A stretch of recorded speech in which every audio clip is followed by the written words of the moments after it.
Boa noite a todos. Boa noite. Que a paz e o amor de Jesus possam envolver os nossos corações. E nós pedimos mais uma vez o amparo dos mentores desta casa, a equipe do Dr. Antônio, os meus protetores, para abençoar a nossa lição de hoje, que está no capítulo 25 do Evangelho segundo o Espiritismo: buscai e achareis. Pedi e se vos dará, buscai e achareis, batei à porta e se vos abrirá. Porquanto quem pede recebe, e quem procura acha, aquele que bate à porta abrir-se-á. Qual homem dentre vós que dá uma pedra ao filho que lhe pede pão? Ou, se lhe pedir um peixe, dar-lhe-á uma serpente? Ora, se sendo maus como sois, Nossa Senhora, sabeis dar boas coisas aos vossos filhos, não é lógico que, com mais sorte e razão, vosso Pai que está nos céus, dê os bens verdadeiros aos que lhe o pedirem? São Mateus, capítulo 7, versículos 7 a 11. Fala muito. Mas essa lição aqui é para a gente aprender, eu acho que duas coisas fundamentais. Para começar, a primeira, o Pai dá para a gente tudo que a gente pedir. Se vós permanecerdes em mim e as minhas palavras permanecerem em vós, tudo que pedirdes ao Pai em meu nome vos será concedido. Tudo, tudo. Palavras de Jesus nos Evangelhos. Mas então por que eu não recebi aquela graça que eu quero ainda? Se vós permanecerdes em mim. O que significa isso? A gente tem que vibrar, se comportar, agir, pensar, falar no mesmo ritmo, no mesmo compasso das leis universais, né? Das leis universais. A gente quer merecer uma graça? Eu vou contar para vocês. Uma coisa que eu aprendi foi pedir.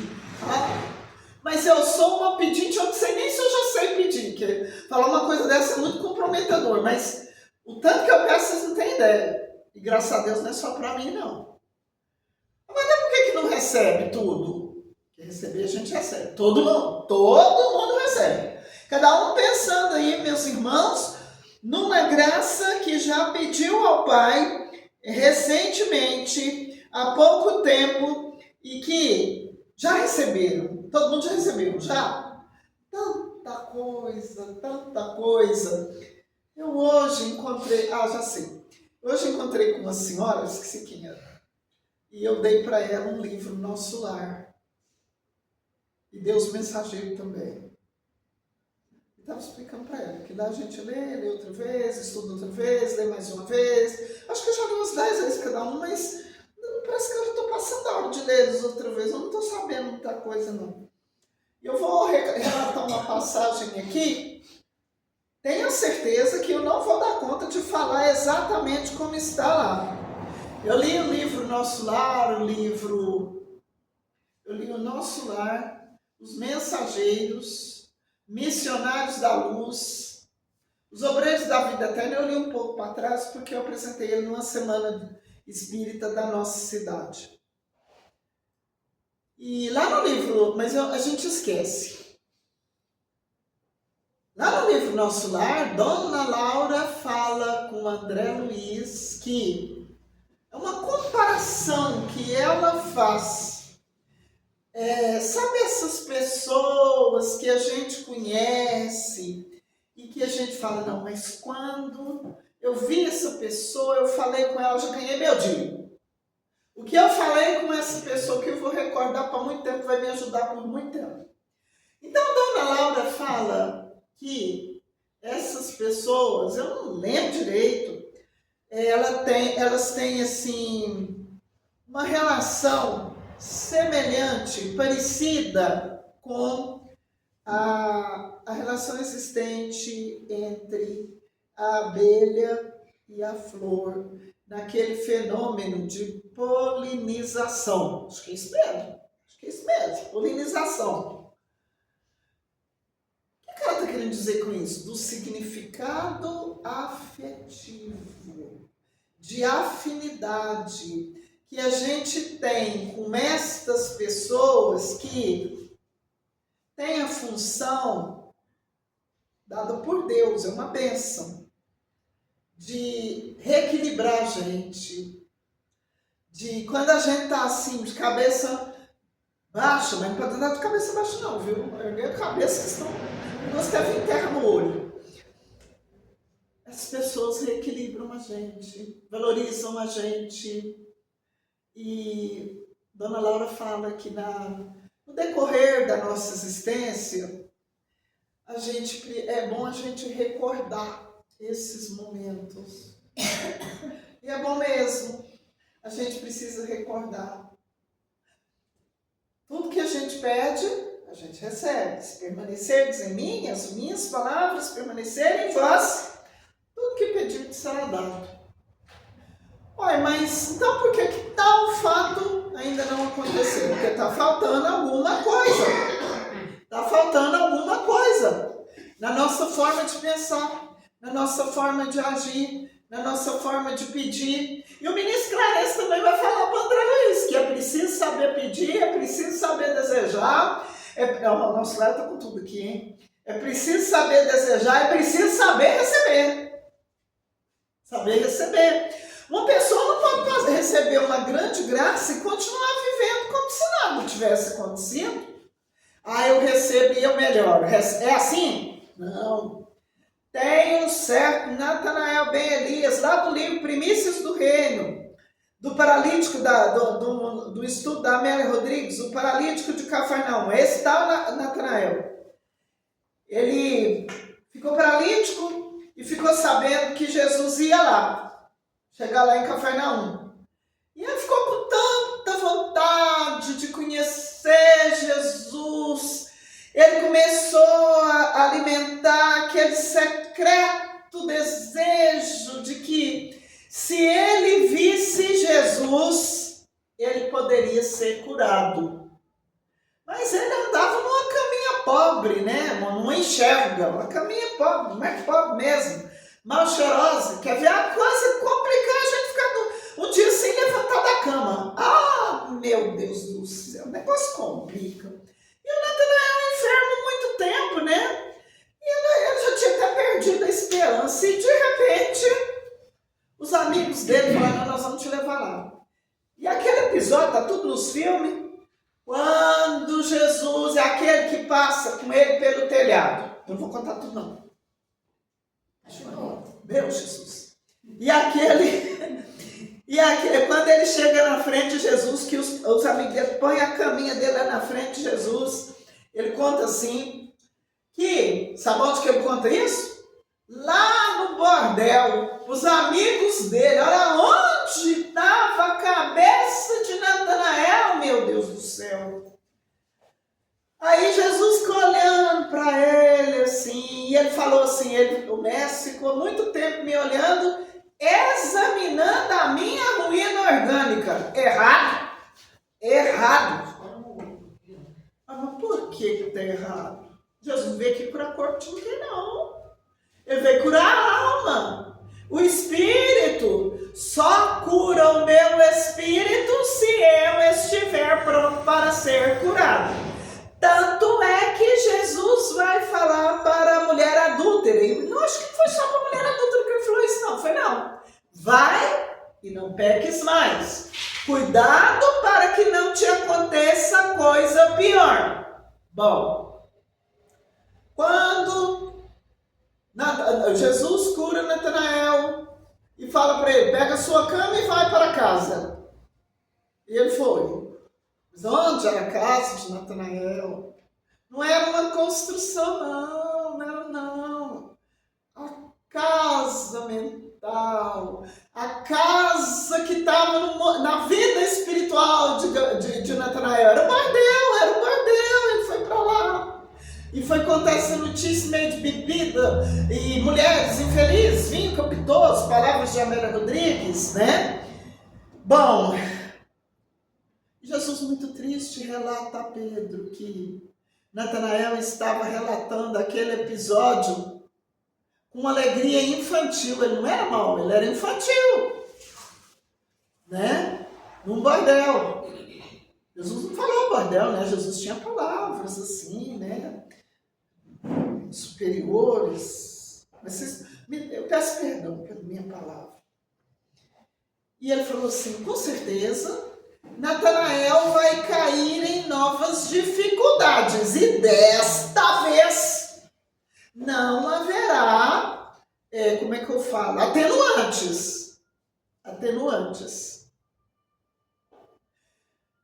E a gente tem que pensar nisso. Cada bênção que a gente recebe, pedir a gente pode. Vou contar uma coisa para vocês, eu contei, né? Que eu sou muito boa para pedir. Mas como eu peço, meu Deus do céu. É claro que eu tenho que pedir pelos outros, né? Eu peço por mim, mas eu peço pelos outros. Meu Jesus, né? Eu acho que tem hora que eu estou meio desprotetor, meio cansado desse petitório. Mas a gente tem que se procurar ter merecimento diante de Deus. É preciso que a lei divina permaneça em nós. Batei e abri-vos-á. Pedi e achareis, né? Então, mas como? Eu só acho aquilo que eu estou procurando. Eu só acho aquilo que eu desejo realmente, né? E outra coisa, a gente pede, e quando os espíritos superiores não fazem o que a gente pede, meus amigos, mas vocês não fizeram aquilo que eu pedi, me abandonaram, me deixaram sozinha, porque eu não sei mais o que. Mas o coração da gente não estava junto, estava querendo outra coisa, né? E a gente tem que tomar o maior cuidado, porque nós, aprendizes do Evangelho, já numa classe igual essa aqui, estudando sobre a terceira revelação, codificada por Allan Kardec, que é a verdade. A verdade. A gente não pode mais desejar mal para os outros, de maneira alguma. Teve vontade de desejar mal para os outros, põe a cabeça no chão e urra. Deixa ninguém ver não, que é muito feio. Até a vontade passar. Veio lá, mas estou com raiva, bebe água. Não deixa isso prosseguir, não. A fé raciocinada é a fé que se baseia no uso do conhecimento. A gente pode pedir? Pode. A gente pode pedir. A gente pode pedir. Mas tem que pedir e fazer por merecer. Um estudante que está na escola, ele pode pedir para Deus ajudar ele a tirar uma nota boa na prova? Pode. Mas, para ele tirar uma boa nota na prova, o que ele vai ter que fazer antes? O que ele vai ter que fazer? Tem que estudar. Tem que estudar. E não é só na hora da prova. Nossa, mas para estudar, para tirar uma nota boa na prova, para fazer um curso bem feito, para exercer uma profissão com dignidade. Mas isso dá um suor danado, viu? Minha vovó Petrino fazia assim pra gente, para fazer as coisas com aquela correção assim, para ter com suor, com dedicação. Assim é para a gente obter merecimento diante de Deus e diante de Jesus, né? Pedi e obtereis. Ajuda-te a ti mesmo, que o céu te ajudará. Pode pedir, vai receber? Vai. Mas primeiro você tem que se ajudar, né? E tem uma parte no capítulo 7 do Evangelho de Mateus, quando o grande evangelista relata algumas passagens do Sermão da Montanha, que ele fala lá, que a gente não pode atirar pérolas aos porcos, nem coisas boas aos cães, para que depois eles não pisem sobre elas. Tudo da lei divina é sagrado. O patrimônio divino é nosso. Nós somos os herdeiros desse patrimônio. Mas a gente tem que ter dignidade. A gente tem que ter dignidade. E às vezes a gente merece uma coisa sem merecer. A gente recebe sem merecer. Aí você fala, mas o que é isso? Aprendi isso orando com meus entes queridos. Tem coisa que você fala assim, mas recebeu tanto? Recebeu. Mas e aí, o que vai ser feito? O que vai ter? O que vai fazer com a bênção que recebeu? Recebeu uma cura de uma doença? Melhora o coração.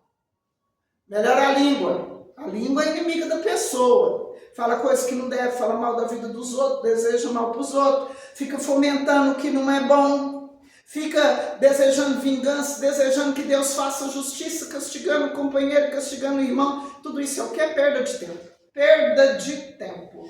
Observando, fala assim, mas eu queria ser igual fulano, eu queria ser igual Beltrano. Perda de tempo. A lei divina é perfeita. Ela é abundante. O que é meu, é meu.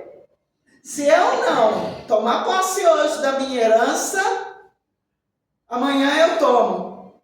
Se for demorando demais, não quiser evoluir, tiver assim com aquela preguiça, que não quer renovar, a misericórdia infinita do Pai, ela tem mecanismo para acelerar a nossa evolução. É assim que, de vez em quando, um irmão comparece na reunião mediúnica falando assim que o Dr. Bezerra falou para ele que acabou o tempo dele de ficar na sombra. De sair da sombra até caminhar na luz, oh meu Pai do céu, Afe Maria, é muitos evangelhos que vai gastar para a gente prender a lei e colocar em prática, né? E tem umas coisas que são básicas para nós, o perdão das ofensas e a prática incessante da caridade. A prática incessante da caridade não comporta maledicência, não comporta inveja, não comporta egoísmo. Não precisa da gente ter medo. O que é meu é meu. Ninguém vai tomar. Ninguém vai tomar. Mas a gente precisa trabalhar para merecer, né, essa herança divina, para merecer tomar posse disso aí. Eu vou repetir aqui esse item 1, porque nós, meus irmãos, nós estamos precisando de ler mais o Evangelho segundo o Espiritismo, o Livro dos Espíritos, o Livro dos Médiuns, o Livro Céu e Inferno, a codificação kardeciana. Como que nós professamos princípios que não conhecemos? Eu, esses dias, eu passo às vezes, questão de palestra que tem, eu passo às vezes assim, até uns 4 dias, 5, às vezes até mais um pouco, sem dar sequência, mas eu estou no capítulo 3 do Evangelho. E eu já li tudo, mas esses dias eu estava ouvindo um palestrante falar que o Chico Xavier lia o Evangelho não sei quantos dias, quantas vezes por ano, porque cada dia lia tantos minutos, uns 10 minutos por dia, lendo o Evangelho, todo dia, todo dia, todo dia. Quando eu comecei no capítulo 1, lá tem uma, porque a gente sempre acha que no Evangelho de Jesus mesmo fala pouco não. É que Kardec fala tão resumido, vai lá no capítulo 1, veja quantas coisas maravilhosas que Kardec vai falar naqueles comentários que ele faz sobre a personalidade do Cristo, sobre a realeza de Jesus, sobre o caráter da missão de Jesus, sobre o amor infinito do Cristo. E nós, como discípulos do Mestre, nós precisamos valorizar, repito, mais uma vez, a nossa filiação divina. Nós precisamos merecer a graça de Deus, porque Deus não quer a gente sofrendo. Sofrimento é criação nossa, não foi Deus que instituiu. Consequência do que a gente faz ou do que a gente deixa de fazer, né? Mas a gente precisa trabalhar para reverter isso, para transformar isso, sendo fiel a Deus, procurando ajudar, colocando em prática o que nos afirma. No capítulo 10 do Evangelho segundo o Espiritismo, bem-aventurados os que são misericordiosos, quando os Espíritos falam sobre o perdão. Perdoarás cada ofensa ilimitadamente, quer dizer, quantas vezes ela te for feita, até te tornares invulnerável ao ataque. Só o estudo, a reflexão, a convivência com os ensinos contidos no Evangelho segundo o Espiritismo onde os espíritos superiores, mensageiros de Jesus, nos ensina a compreender, então, as máximas do Cristo. A gente compreende que é necessário conhecer a lei, viver e amar a lei. Sem isso a vida não muda, o sofrimento não diminui. A gente está sempre envolvido em lutas tremendas. A gente fala, agora não dou conta mais. Dá. Uma vez uma senhora falou para mim que a gente, numa hora de dificuldade, pode ler o Evangelho até de meia em meia hora. Até de uma em uma hora. E eu garanto que não gasta fúria. Pedi e se vos dará, buscai e achareis. Batei à porta e se vos abrirá. Porquanto, quem pede recebe. Quem procura acha. E aquele que acha, aquele que bate à porta, abrir-se-á. Vou parar aqui. Eu quero contar uma história. E os Espíritos vão falar nesse capítulo 25 aqui, que os Espíritos não têm a missão de fazer o trabalho por nós.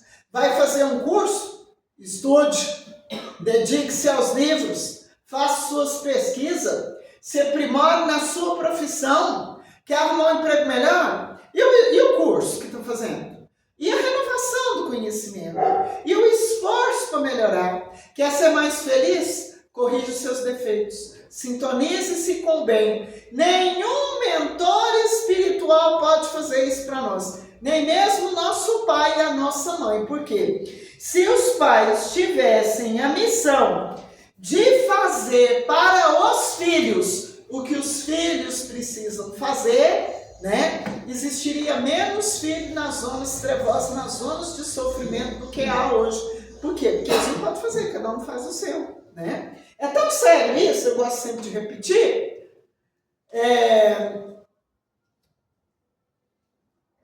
que os pais trabalham 10, 20, 30, 40, 50 anos no plano espiritual para ajudar os filhos que estão em zonas de sofrimento, para conseguir renascimento para eles.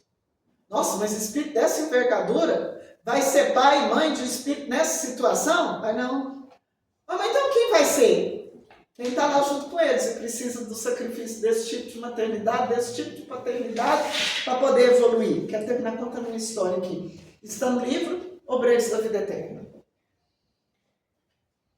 Allan Kardec estava, então, cansado, atribulado, exausto, com o trabalho exaustivo que lhe trazia o trabalho de propagação da doutrina, o trabalho de organizador, o trabalho de codificar, de colocar tudo ao entendimento da humanidade, né?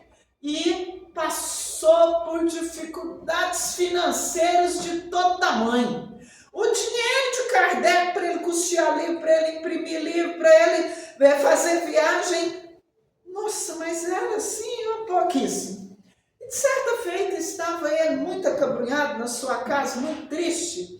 Ele não sabia mais o que fazer. Ele falou, mas agora não vou dar conta. Agora eu não vou dar conta. Será que eu vou dar conta? Será que está certo? Será que não errou? Será que não era outra pessoa encarregada disso e entregou para mim? Enquanto ele estava nessa dificuldade, a sua esposa entrega para ele uma carta acompanhada de um pacote muito bem arrumado, né? E ele então leu a carta. A carta era de um senhor que era encadernador gráfico, trabalhava numa gráfica, e falou para ele, falou, olha, eu quero passar, eu estou contando bem resumido, tá? Essa história está no livro O Espírito da Verdade, autor Hilário Silva. Eu quero passar esse livro aqui para o senhor, porque esse livro salvou a minha vida. E ele conta a história dele, que ele era muito feliz, casado com o amor de sua vida, uma esposa maravilhosa. E de repente a esposa ficou doente por uma moléstia, uma doença desconhecida que a levou dentro de pouquíssimo tempo. E ele perdeu o gosto de viver, entrou em depressão, né? Aqui ele não fala em depressão não. Mas não é depressão. Aí ele entrou em depressão, perdeu a vontade de viver e começou a arquitetar então as ideias do suicídio. E ela olhava ali, caminhava na beira do rio Sena, que é um rio muito famoso lá em Paris. Ele falou, que vai dar para eu pular aqui nessa água? Eu nem sei nadar, eu pulei aqui, eu consigo o que eu quero. Vai dar tudo certo. E de certa feita, já estava assim meio de noite, né? Não sabia se era noite, se era dia, no lusco-fusco da tarde, no crepúsculo. Maria, acho que eu até uma confusão com essas palavras.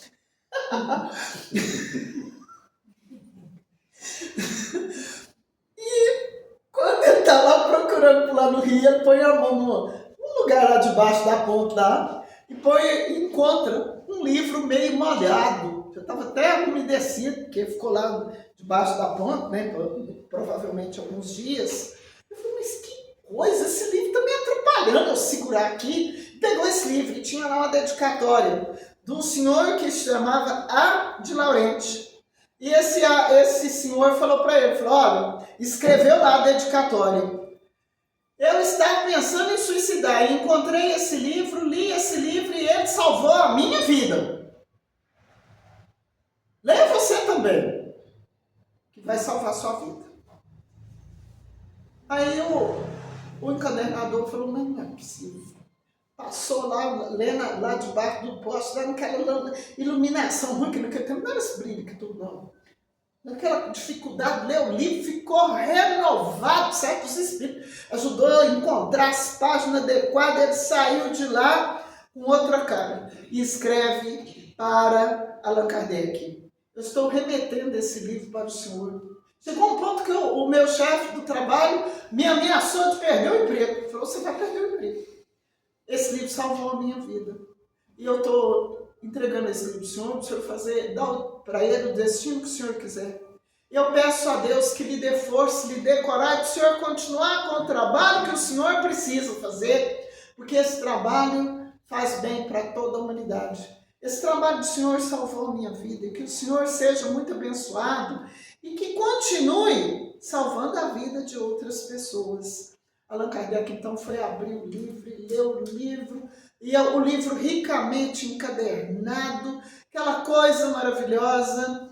Ele, então, depois disso, abriu a janela da sua sala e ficou lá respirando aquele ar fresco da noite, e se renovou as suas energias, e continuou no trabalho do bem. Então, nem para Allan Kardec os espíritos veio aqui resolver problema de dinheiro para ele, resolver as dificuldades.